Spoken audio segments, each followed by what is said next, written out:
Good evening. Today is November 8th, 2021 is the 72nd episode of New Paradigms. I'm your host, Sargis Sangari.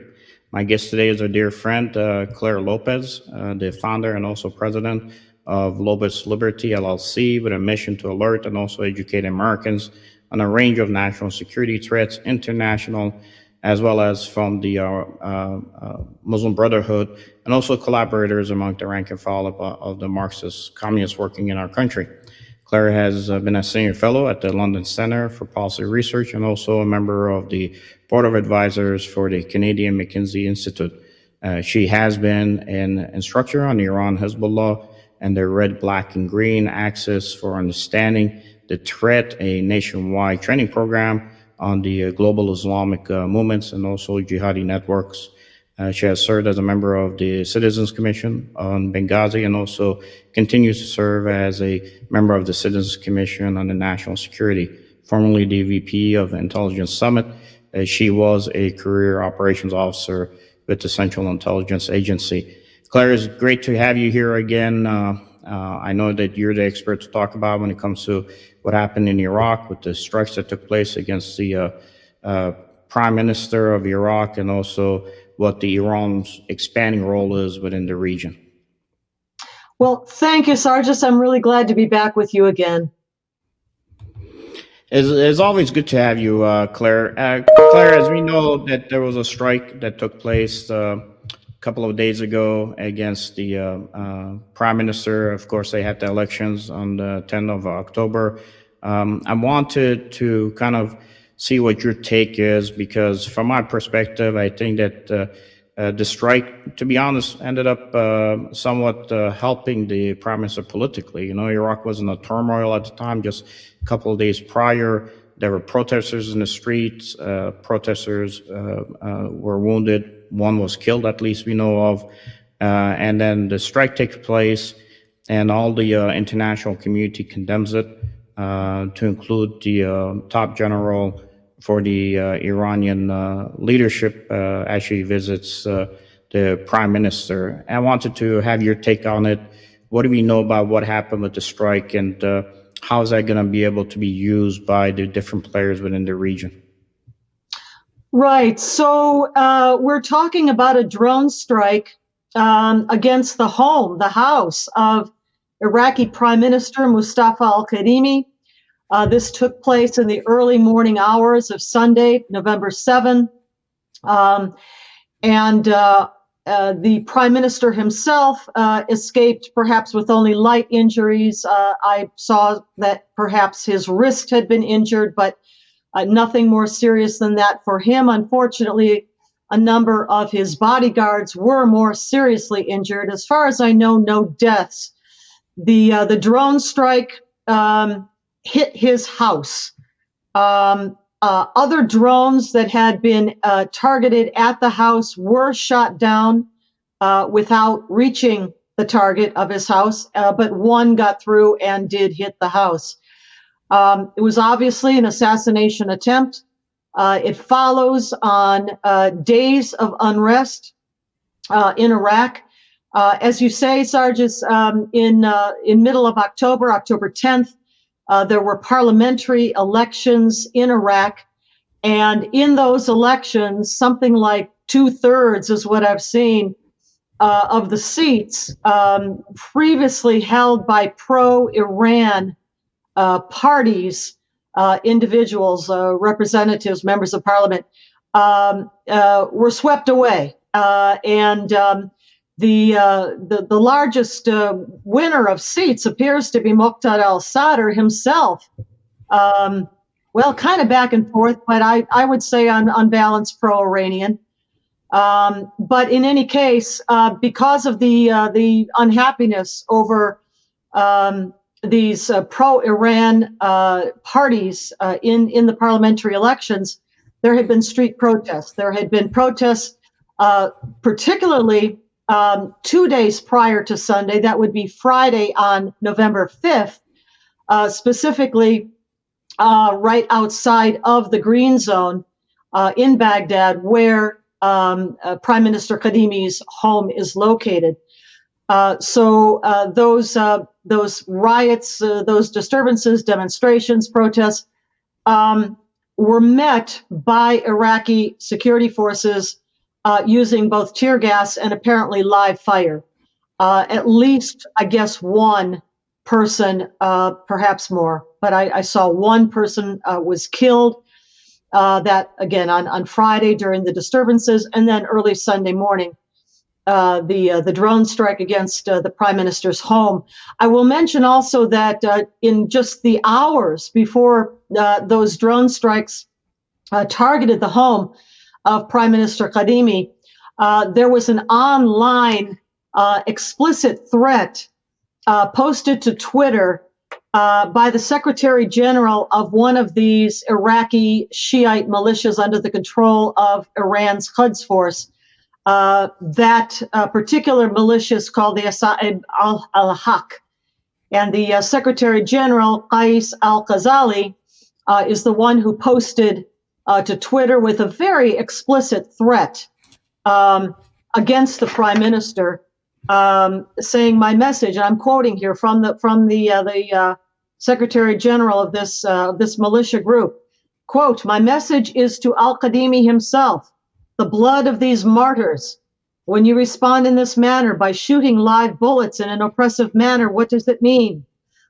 Onwards, further on, "The blood of the martyrs will constitute your trial. The blood of the martyrs will constitute your trial. I am personally taking this oath."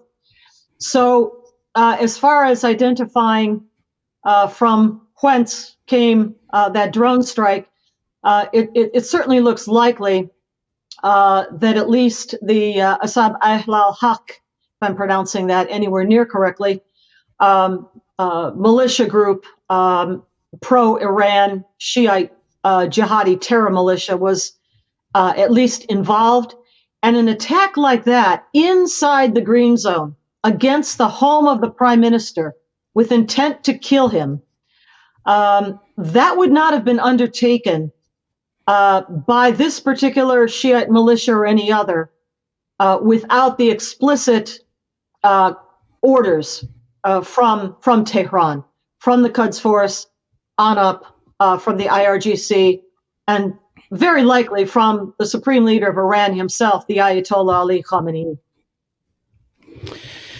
Claire, I agree with you, but my question would be here because General Gayani, who went and visited the prime minister, and of course a close meeting, I guess I would look at it this way: if Iran is sending the top general to meet with the prime minister after the strikes, maybe it's my take, but I would look at it this way: that is he there to say that we're standing with you after the strike?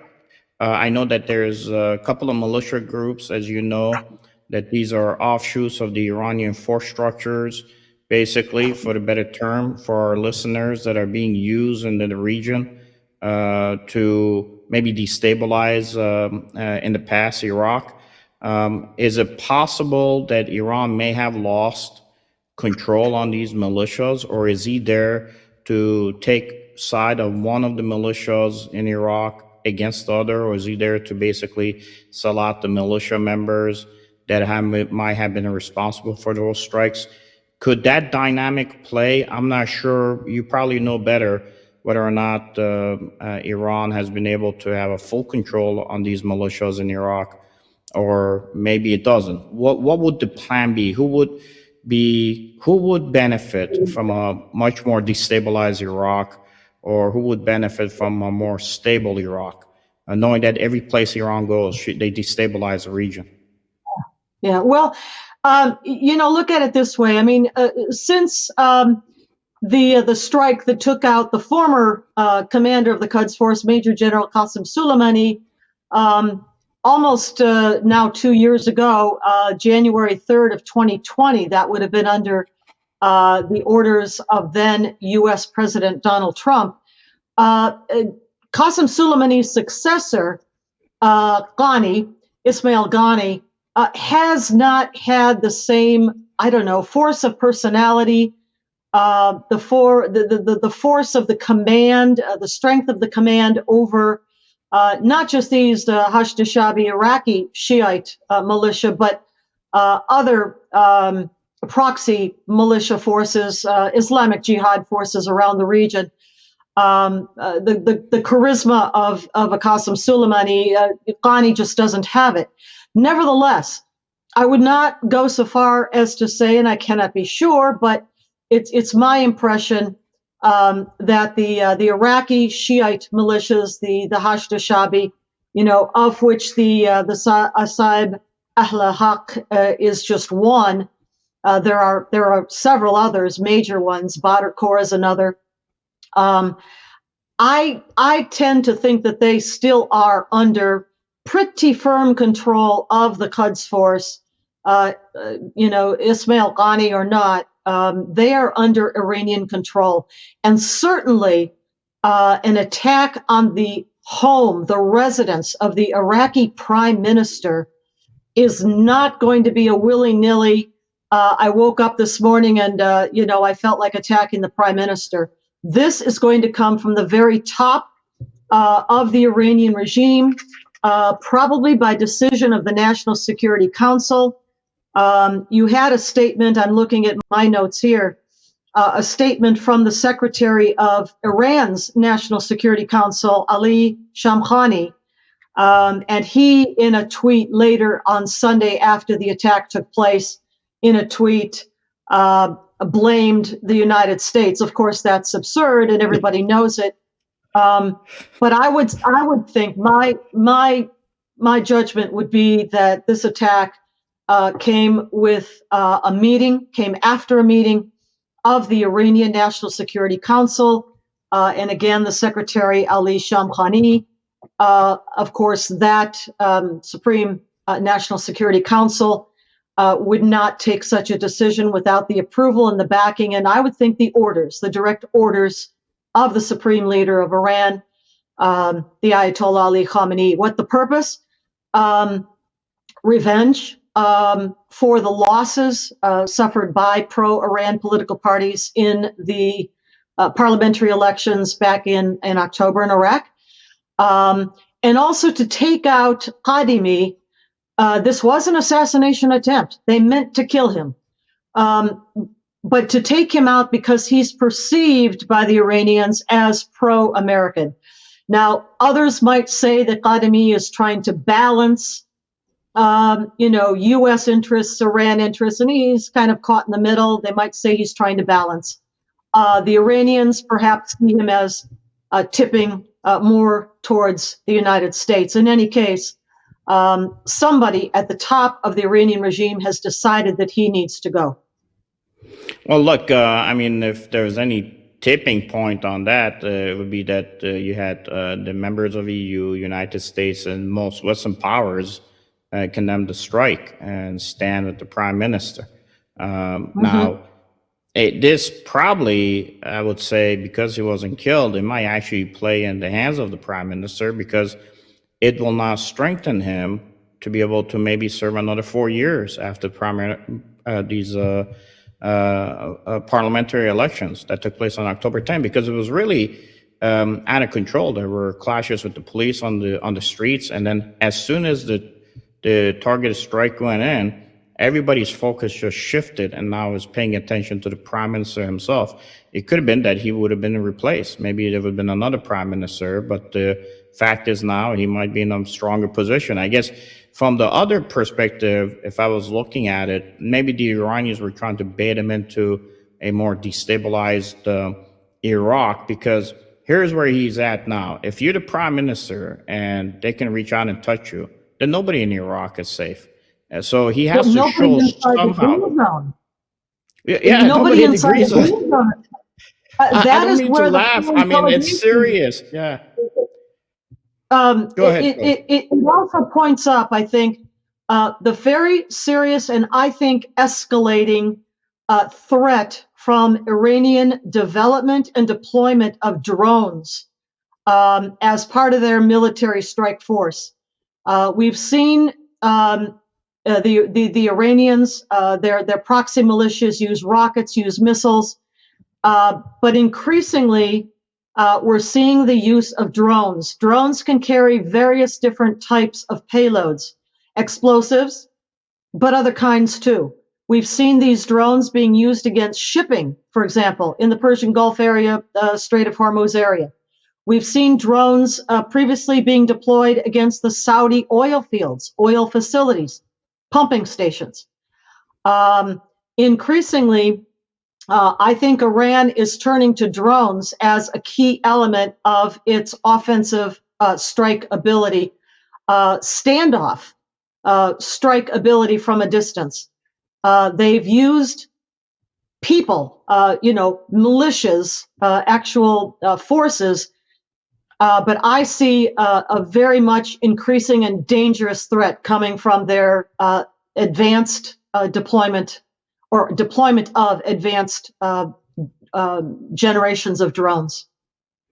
Look, we kind of face that at homeland too, because they got the drones in Venezuela, and we know that they could reach out and or have basic capabilities of EMP strikes against various different grids. They could actually do that if they wanted to against the U.S. because they can actually fly that much of a distance. But my issue here would be is the next action that the prime minister is going to take. It is going to have to allow his judiciary to go and deal with this, or as he has said, that we know who did the strike, but they haven't revealed who has done the strike. They're holding that information for whatever political reason. And if he takes a stand against this type of a strike, and he takes a strong stand, and he decides to go into these Shia areas with a force structure, I think you're going to see with the U.S. forces pulling out in November of this year, possibly a much more destabilized Iraq. I had said this going back months ago. I know that last time we had talked, or the first time we had talked, even months ago, that said, look, by the end of this year, the region's going to get bad, and you're looking at beginning of next year to probably March of next year, where we thought it was going to be just devastating for, again, the Syrian Christians and the Yazidis who had just gone through a genocide in 2014. I do know that Turkish forces in Mosul were hit also. They lost a soldier there. Turkey's role here, what is going to happen with this dynamic now, with the strike that took place against the prime minister? Iran can negotiate in any territory that is destabilized. It actually does a much better job of operating when an area is destabilized. What is it going to happen with Turkey that is now in Mosul and is trying to conduct further operations against the YPG Kurds in Syria? Do you see this dynamic having any type of changes or effects over the next couple of months? Yeah, definitely. I think the bottom line here that we see that when the United States withdraws power and influence from this region, from elsewhere in the world as well, but from the Middle East region specifically here, we're talking about, chaos inevitably follows.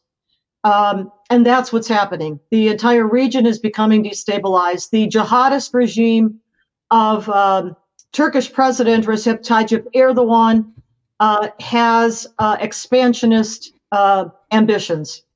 We see those expansionist ambitions in what used to be called Syria. I mean, we can't even call it a country anymore. And of course, the Turks look at what we call today Iraq, but which for centuries and over history was never a country. Iraq is not a country. It's an amalgamation cobbled together from three former vilayets or governorships of the Turkish Ottoman Empire. In the south was Basra, in the middle was Baghdad, and in the north was Mosul. And the blip of time, as they would see it, of the 20th century now into the 21st, that saw the creation of new countries, states that never existed before in history. They see as an aberration. And Turkey, I think, has ambitions and Erdogan and his top officials have stated this openly, to reestablish the Ottoman Empire and to reestablish the control of Istanbul, of Turkey, of Ankara, over regions that formerly were part of the Ottoman Empire that they lost in the aftermath of World War I.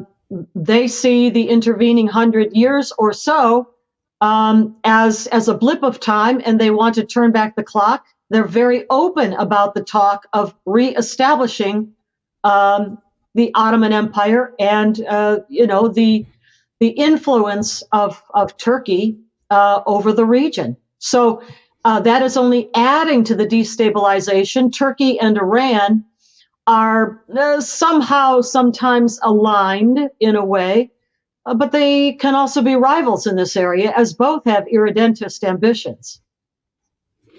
Well, look, I agree on that. I think most people don't understand. You don't have to have an alliance with a country to operate for your own interests with them. Look, Turkey is a member of NATO, but for years it's kind of been playing this understanding of foreign policy with the Russians. And as it has seen the U.S. diminishing role in the region as we're pulling out, it is going to work with the Russians, whether we like it or not, even though it's a member of NATO. And it seems like they may have to maybe not agree on the same thing, as Turkey is in Syria conducting operations against the YPG Kurds, not really putting the pressures that it had done in the previous years against the Assad regime.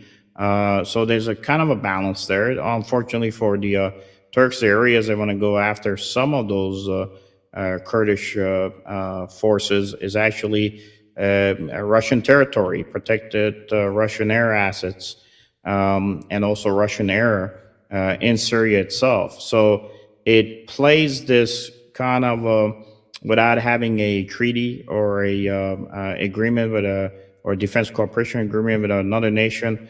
It plays on where they can benefit each other. With the previous POTUS now no longer being in office, and the current President Biden going after Erdogan hard through Congress also, it seems that my worry would be, is it a possibility at all? As much as Turkey and Iran are fighting against each other to see who would be the regional hegemon and the people who would be representing Islam within the region, is it possible that you might see Russia, Turkey, and Iran indirectly working for each other's benefits? Is that a possibility? I don't see the Middle East objectives of Russia and Turkey aligning. Russia wanted certain things in the former territory called Syria. It wanted to retain its bases, Latakia naval base, on the southeastern littoral of the Mediterranean Sea. Those bases were very important to it. It wanted to keep Bashar al-Assad in power. That's why they supported him, to keep him in power and keep their own position of influence in those bases.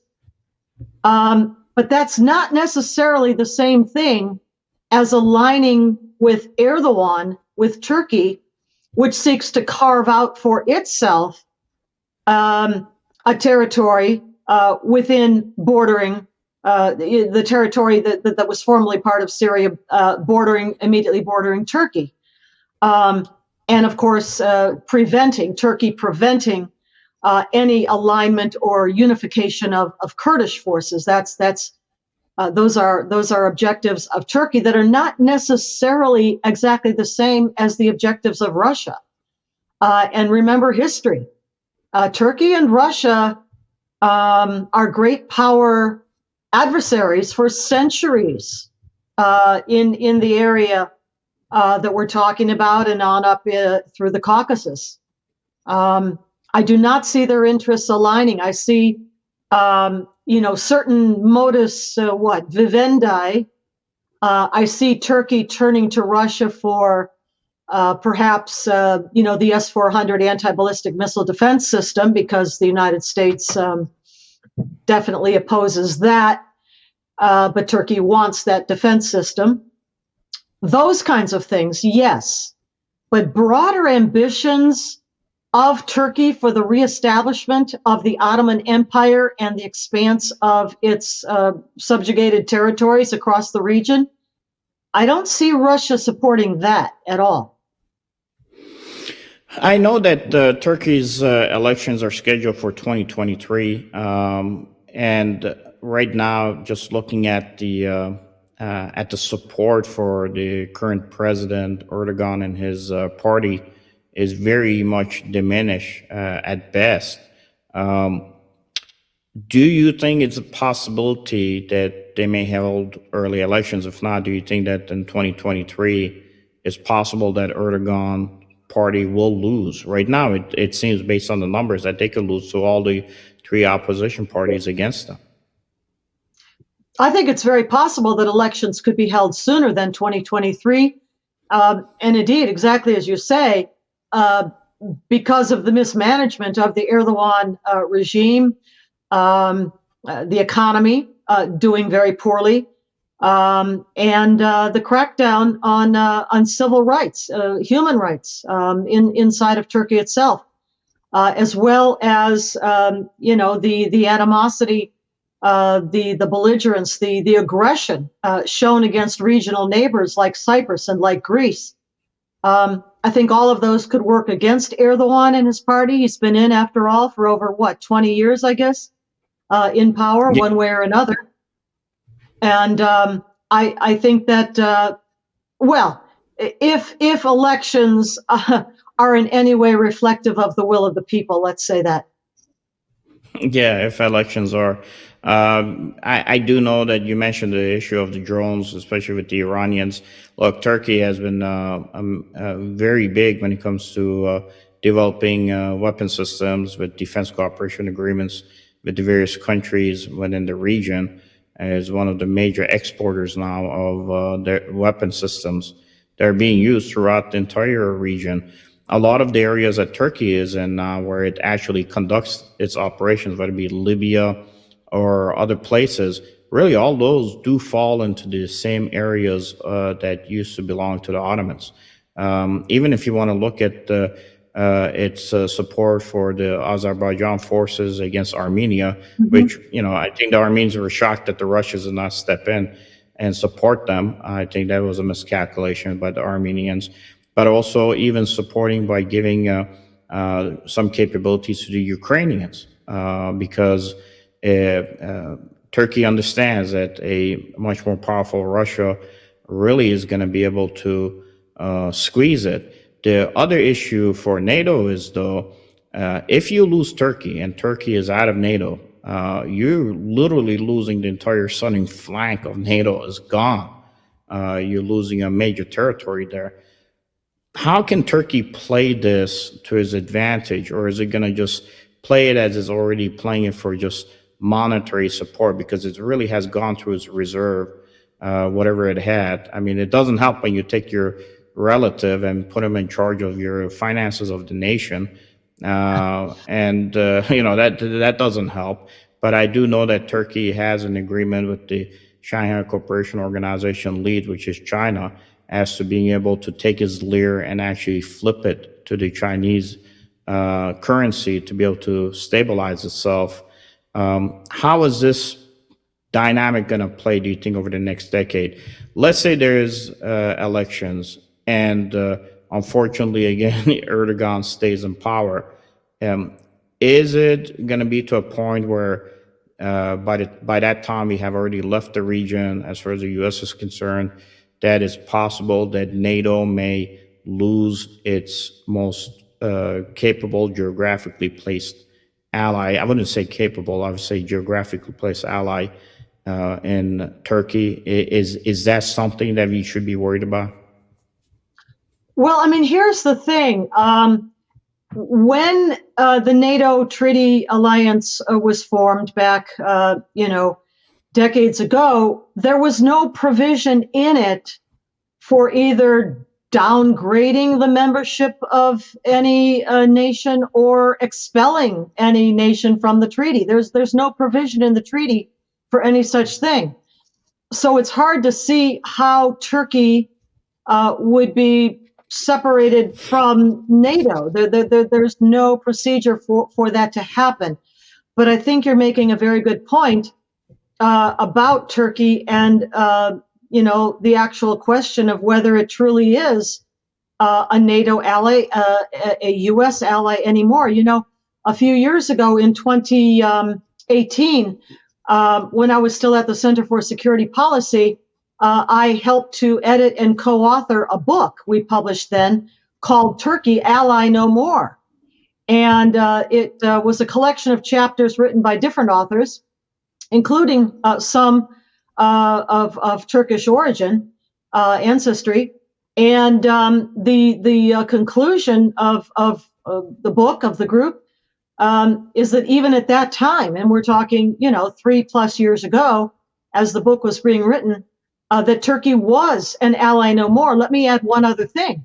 And this certainly, yes, you make a very good point about the strategic geographic location of Turkey there, sort of anchoring the southern flank of NATO. But let's look at something else.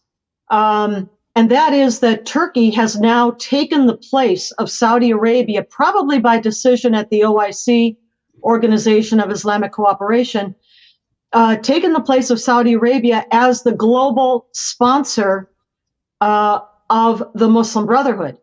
The Erdogan regime is a Muslim Brotherhood regime. It supports Hamas. It supports the Muslim Brotherhood worldwide, including right here inside the United States of America. I don't know if folks know this, but about a dozen miles north of the U.S. Capitol in Washington, D.C., is a massive Islamic Center complex in Lanham, Maryland, that belongs to the Turkish government. It is called the Diyanet Center of America. You can find it online with that in your search bar. Diyanet, of course, refers to the cabinet level department of the Turkish government that is responsible for religious affairs. And out of that Diyanet Center, Islamic Center in Lanham, Maryland, a 16-acre site with meeting rooms and halls and conference halls and what have you, guest rooms, out of that center, Turkey manages and collaborates with the United States Muslim Brotherhood, in particular, a close relationship with the hub of Muslim Brotherhood activity in the DC metro area at what's called the Adams Center, All Dulles Area Muslim Society Center, located near Dulles Airport in Northern Virginia.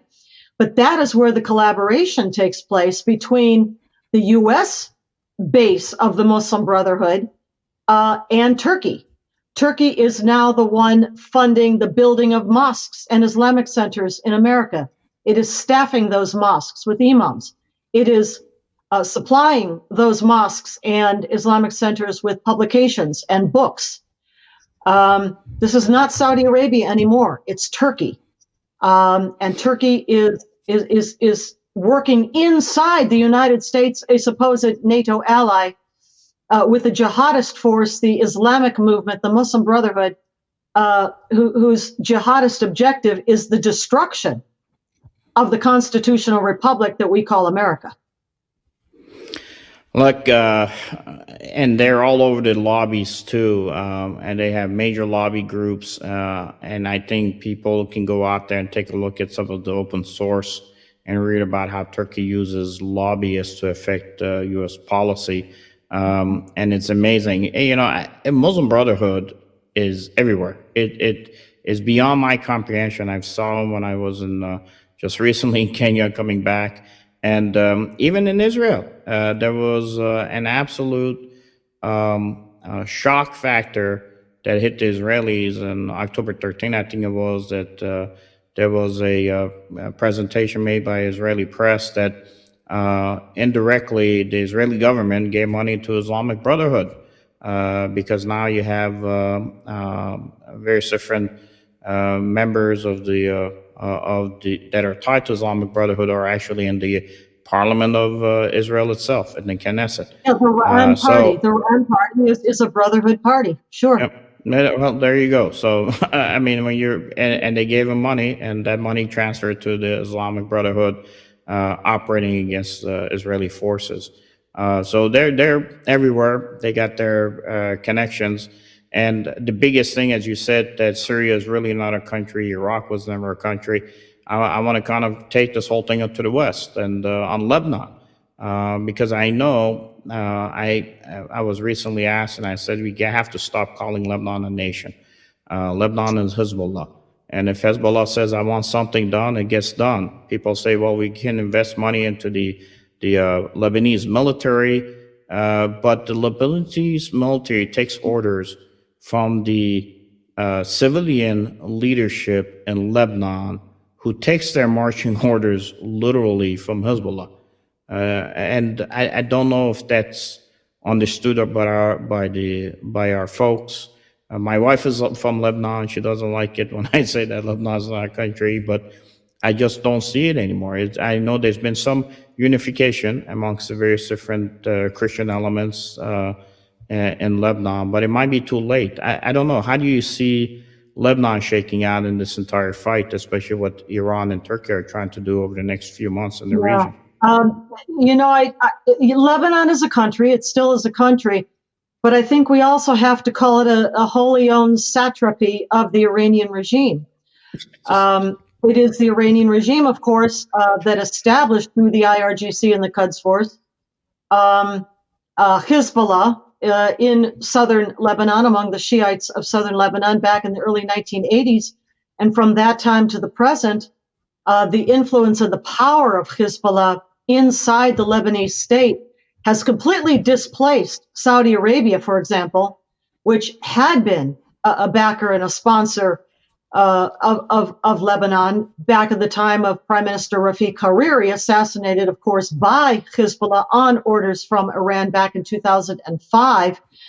And of course, the institutions of Lebanon, it's certainly its government.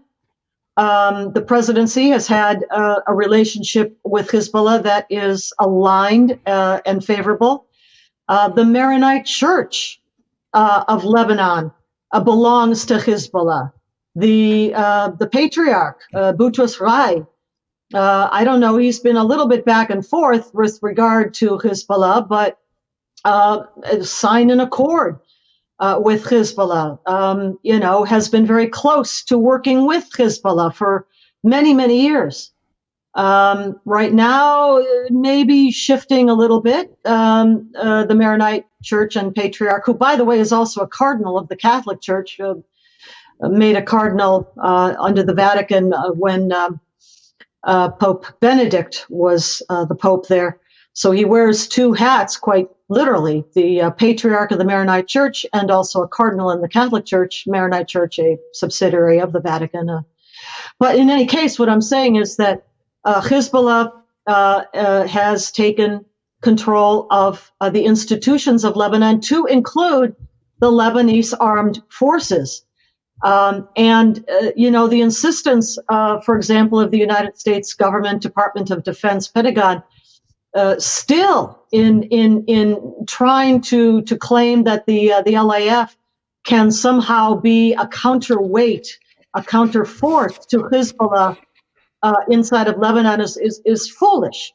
And supplying the LAF with funding and weaponry, it's sending that directly to Hezbollah. So, the Secretary General of Hezbollah, Nasrallah, and his deputy, Naim Qassem, have repeatedly and openly pledged, their bayat, their allegiance directly to the Quds Force on up through the IRGC, Islamic Revolutionary Guard Corps, and ultimately directly to the supreme leader of Iran, that is the Ayatollah Ali Khamenei. So I am sorry for poor Lebanon, and it's having a very difficult time now economically, in terms of the lives of the people. just suffering terribly. But that's what happens when a totalitarian Islamic Jihad force like Hezbollah and Iran take it over. Yeah, the hope was that you would have had at least a safe haven for the Christians. And, there's a historical thing that a lot of people don't know. There's an organization that is called the Syrian Universal Alliance. It was actually created in 68 on one requirement in regards. That's because at that time, the Shah of Iran had made an agreement with the king of Lebanon that what we will do is we will take all the Shia, bring them back to Iran, and you can go ahead and become a Christian nation. And it was a hope when the organization was set up that there would be a way of transferring as many people out of Iran that wanted to go, and you had individuals in Iran who had actually signed their names to be part of the list that would be moving to Lebanon to become permanent members there, with a Syrian nation finally reestablishing itself, at least in Lebanon. And of course, none of that came to fruition with the departure of the Shah and Ayatollah Khomeini coming in and saying that the road to Jerusalem is through Karbala. I want to kind of focus on Saudi, because if Saudi is in such a weak position, and again, I don't think Erdogan and Iran will work together on a lot of issues, but is it possible that maybe when it comes to squeezing the Kurds, in this case, Erdogan has a good relationship with Barzani, the Kurds in northern Iraq, because he has financial, economic agreements with them, but he wants to kill the YPG Kurds that are, we basically funded weapons to. And the Iranians had their own issues with the Kurds.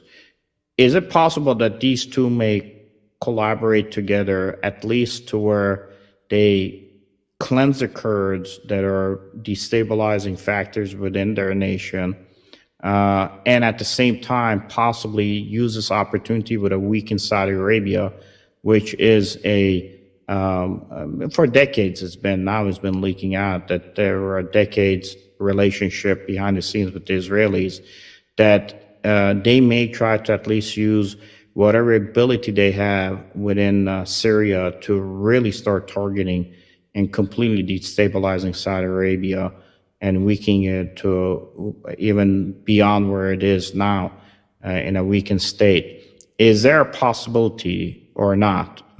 Do you think they'll use this opportunity to work together, or is just too far of a reach?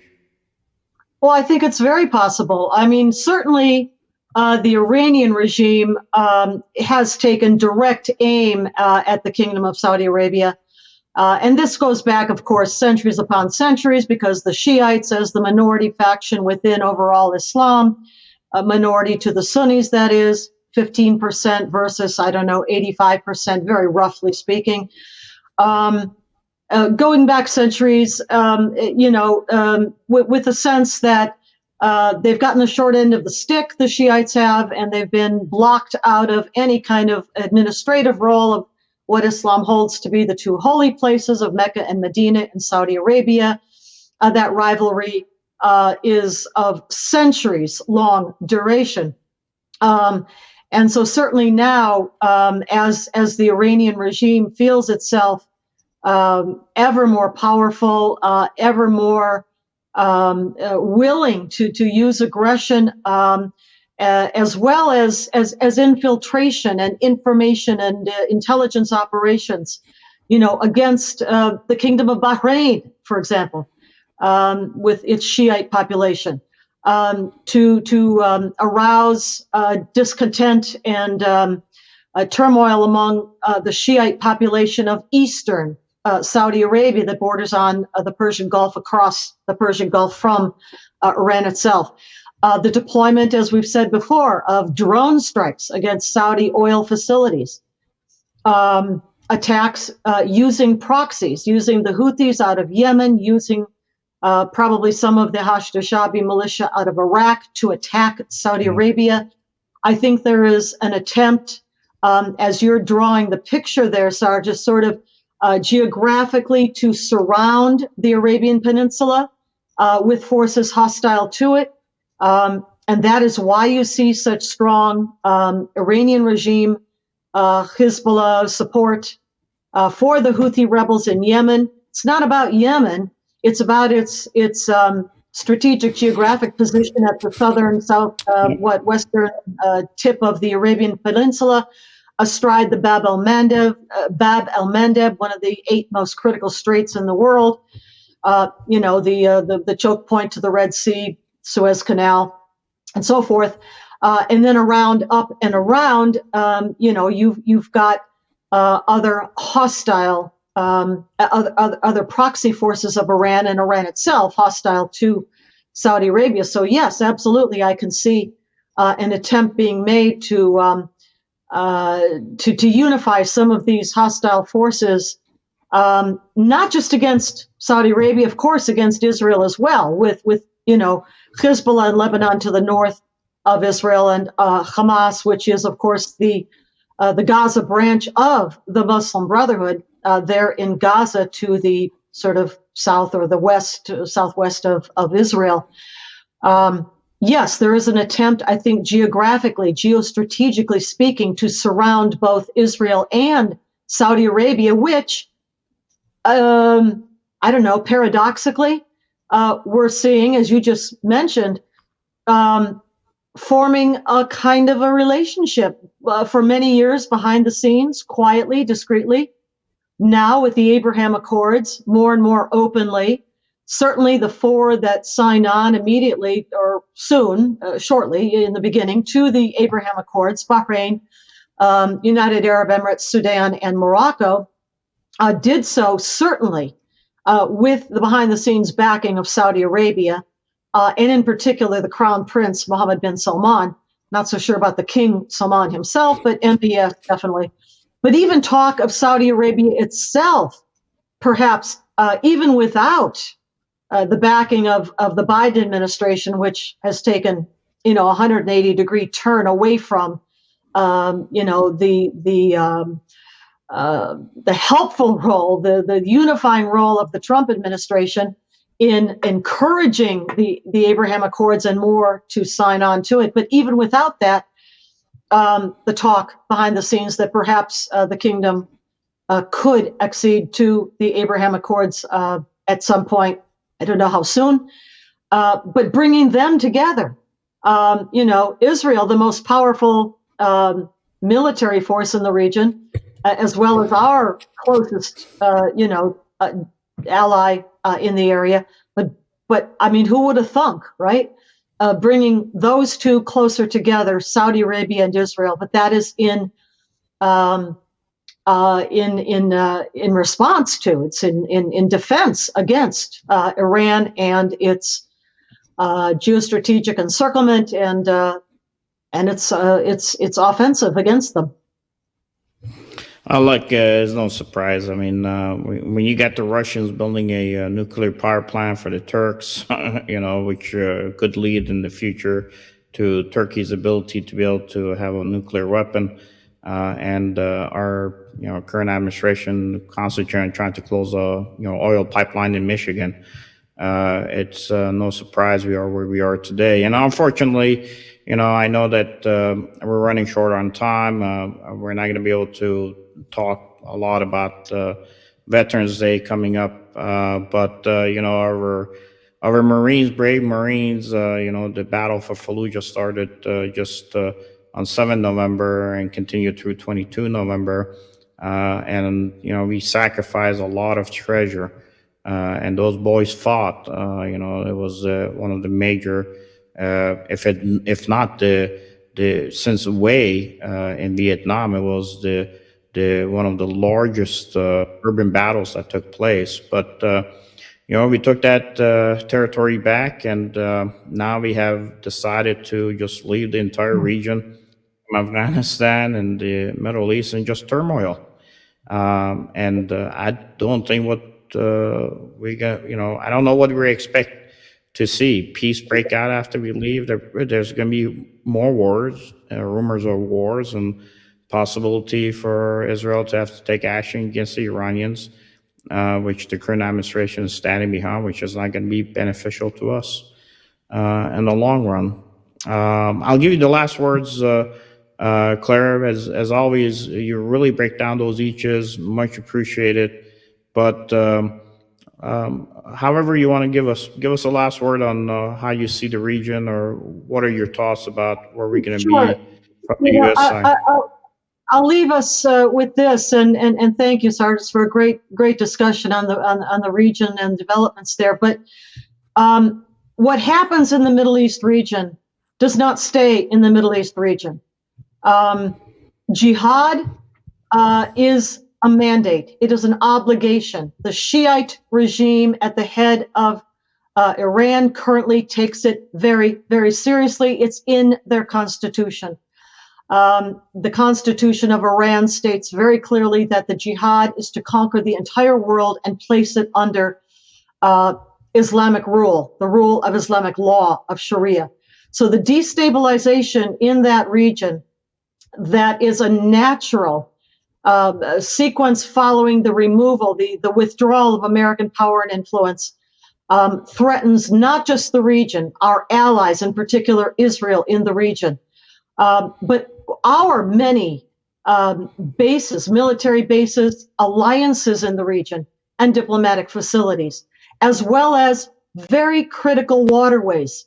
This is not the same thing as perhaps some other geographical region of the world. This is critical. You've got the Bab el-Mandeb on the one side of the Arabian Peninsula. You've got the Strait of Hormuz on the other side. And at a time when, just as you were mentioning there, Sargis, that the current Biden administration in the United States is busy shutting down pipelines and fracking and drilling and turning the United States from what President Donald Trump left it, an energy independent country, net exporter even of energy, into a country now dependent upon importing oil from other places, begging OPEC to please pump more oil while Biden shuts down Anwar and the Keystone Pipeline, and now is looking to shut down a pipeline in Michigan with winter coming on. These actions have consequences far beyond the region. You can't just pick up, the United States of America, cannot just pick up, pack up, and leave and think that it's going to take care of itself or sort itself out. It's not. Let's remember, 9/11 attacks did not come out of the Hindu Kush. The 9/11 attacks came out of Tehran and Riyadh and Beirut. And with the influx of tens of thousands of unvetted Afghans, evacuees out of Afghanistan, we have not vetted them, we don't know who they are, importing them into the United States wholesale, the advance team for the next 9/11 could very well already be on American soil. I hate to think that. But the bottom line, what happens in the Middle East does not stay in the Middle East. And American power and influence, there is no substitute for it. Chaos always follows when we leave, when we retreat from our power and influence in that region. And I guess I'll just finish by saying Semper Fi, Marines, on November 10, and happy Veterans Day to you, Sargis, to all of our veterans, the next day on November 11. No, thank you very much, and God bless for all your work. The folks in the Central Intelligence Agency like you, serving overseas, did a lot, and I do know. I send my regards to your family members who were part of the Marine Corps. With that said, Claire, we're going to leave with a video. The current patriarch of the Syrian Church was at the General Council in Los Angeles today. Did make a couple of comments on the attacks that had taken place against the Prime Minister. And also should be noted that the Catholic bishop in Iraq also had an interview on Breitbart and had made his comments. But I have my doubts that the Christians in the region are going to be able to survive in this chaos. And with that said, thank you for coming on again. We'll have you on again. Claire, thank you for being a confidant and a great advisor for us. And God bless. This is the New Paradigms. Well, I'd like to thank you very much, Consul General, from the depths of my heart, for this fraternal and heartfelt visit today at the General Consulate of the Republic of Iraq. I thank you, your staff, Mustafa Al-Kadhimi, for these wonderful, very encouraging words. As the Patriarch of the Assyrian Church of the East, it is a great joy and honor for me to be here at the Iraqi Consulate. And as you mentioned, and as the brotherly love that we're witnessing here today, we are in our own home. And in fact, it's a great honor that the church now has the headquarters back in Iraq, as the history of this church has been cultivated in the beautiful and the rich land and soil of Iraq, which is a blessed country. We continue to pray for the prosperity and the development and the advancement of peace, of progress for the blessed country of Iraq, which is the home of each and every one of us. It's the home of our ancestors. And therefore we find it our obligation to do all that we can. And even though I was born in the West, I was a bishop in the Diocese of California previously, so in the diaspora and the Jalia of the Assyrian community, but it is a great honor for me to be called to serve the church and my people in Iraq. And it is our historical homeland. And we too have to do all that we can in our part in order to contribute to the great patchwork of peoples and of religions and of faiths. And I think that is the great beauty of Iraq, is that the people of various ethnic backgrounds and religious communities can live together as brothers and sisters. And that's what we pray for, the blessings of God upon Iraq, that His peace and prosperity will build that country once again. And I'm sure that will happen by the prayers of all of us and by the goodwill of every Iraqi citizen. Thank you again, Dr. Salman, for your brotherhood, for your generosity, for this kind gesture. On behalf of my brother bishops of the church, we thank you. Someone had to say it. Thank you for your encouraging words. And we have prayed the blessings of God, our Creator, the Almighty, upon each and every one of us, and upon the blessed country of Iraq, which is dear to the hearts of all of us. And thank you to your staff as well for serving the community here. And this is my first visit. It definitely will not be my last visit. And I look forward to visiting again. May God bless all of you and help you in your important work. And we pray for the Prime Minister. As I heard the sad events that took place yesterday, our prayers go to Dr. Al-Kadhimi, Rais al-Wazara, Jamhuriyat al-Arab, and we pray that God will bless him and keep him safe. And we pray for peace and prosperity. Thank you.